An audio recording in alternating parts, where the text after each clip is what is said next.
Hello, my name is Darcy Bowman. I'm the MTSS coordinator at Marlatt Elementary. This presentation is about our check-in, check-out procedures at Marlatt Elementary, along with our social emotional protocols. The flowchart that you see on the page is one that all of our schools use at this time. The MTSS coordinators revise this yearly at the beginning of the year, and it is the guiding document that tells us how we are going to be running our social emotional protocols. We also have one for reading and we have one for math. So the district MTSS flowchart for social emotional, we do have some key qualifiers for tiered interventions, just like we do for reading and math.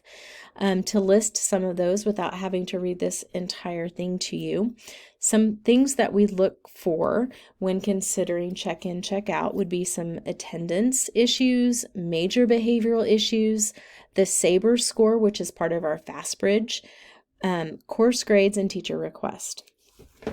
So we do have a Tier 1 curriculum that we use with students, and that is to help them with navigating just being at school.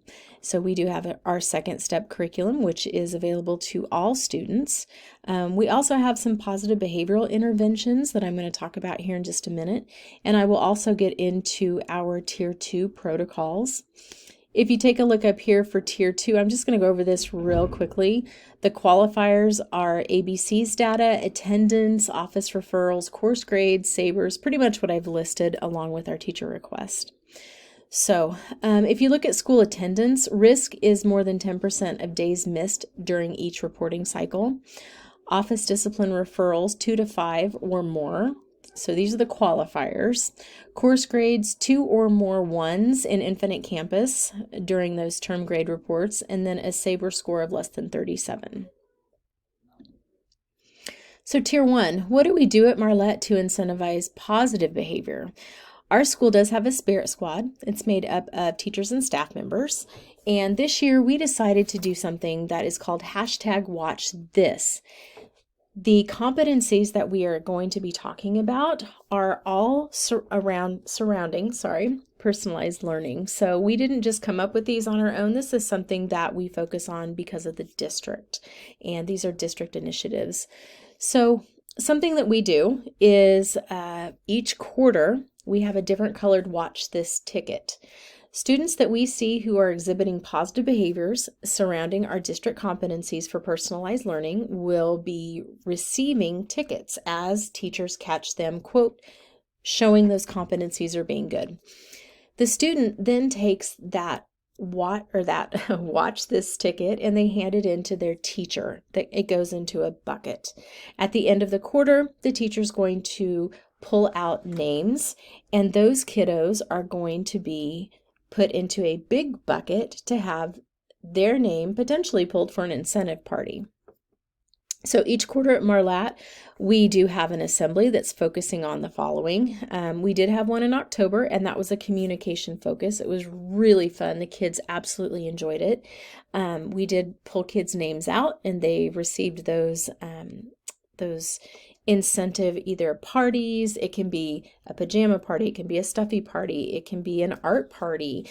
We have a whole list of things that the teachers have put together as options. So when one student in a class wins, the entire class gets to have that party with them and gets to celebrate with them. So we're also developing that community. In December, we're going to be focusing on community connection and critical thinking. In February, perseverance, and in April and May, innovation and collaboration. So this is just kind of an infographic that was created. It's good character at Marlatt Elementary. So this is all about the #WatchThis. Nominating, this is how you do it. Teachers and staff will be given tickets with all the competencies listed on it. They're going to mark which competency the student demonstrated to make sure that, and you need to make sure that the student's name's on the back. Each grade level will have a ticket collection bucket. We are encouraging at least a minimum of 2 or 3 recognition tickets per week for students, and so we've come up with some ways to make that happen. The watch fors are going to be perseverance, communication, collaboration, innovation, community connection, and critical thinking. The recognition and class-wide class-wide rewards. Each quarter, Spirit Squad will draw 2 students from each grade level, and they will be recognized at the school-wide assembly. And like I said, here are the menu of things they can do: bring a stuffy, pajama day, class movie, game time, free book choice, extra recess, hat day, sweet or salty treat, classroom craft, and tech party.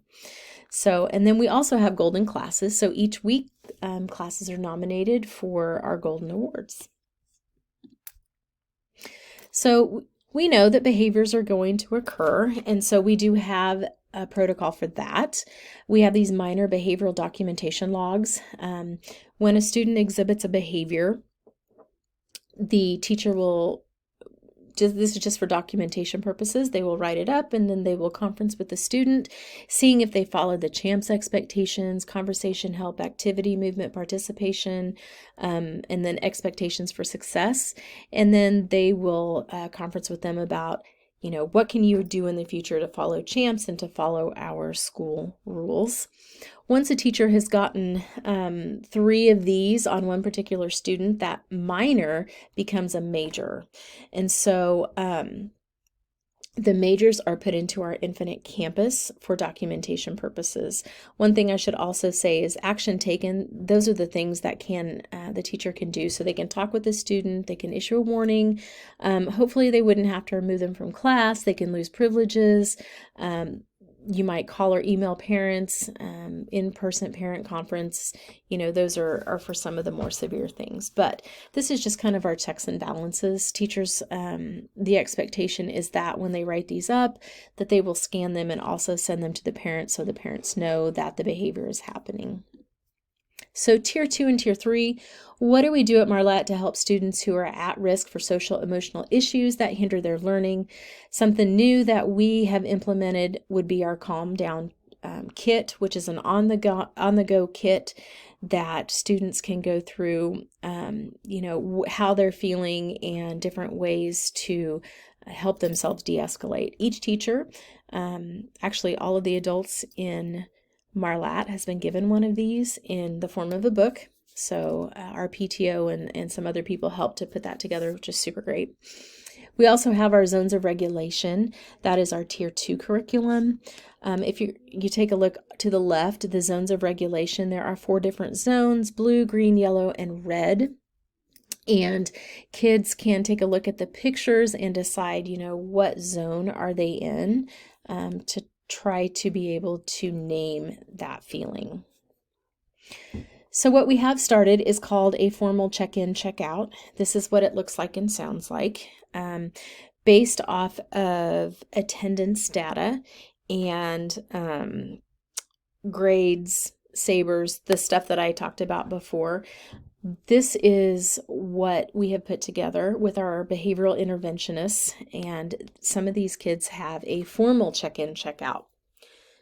The research has shown that when students have an extra person on their side, an extra person they can talk to, and they've made those connections, that they want to be at school, they want to do their best. And so it's just something to kind of keep them in check.